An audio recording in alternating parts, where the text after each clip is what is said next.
So guys, this is my regular eyeglasses which is hindi siya photochromic. So ibig sabihin hindi nagbabago yung kanyang shade kapag maliwanag yung araw. And this is my other eyeglass. And makikita nyo na nagdarken siya or dumilim siya kasi photochromic to guys.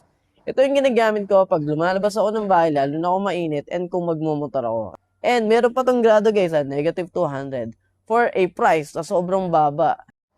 Nagustuhan ko pa dito guys is yung kanyang metal build. Bakal yung nasa loob, bakal din yung kanyang bracket, bakal, as in bakal talaga siya lahat. At mas na nagustuhan ko dito is very stylish na din siya. And tinan nyo naman guys, pwede siyang pang formal, pwede pa siyang pang casual. And it comes with a case na, and meron din tong cleaner natin, yung ating fabric. Kaya makasiguro tayo na malinis.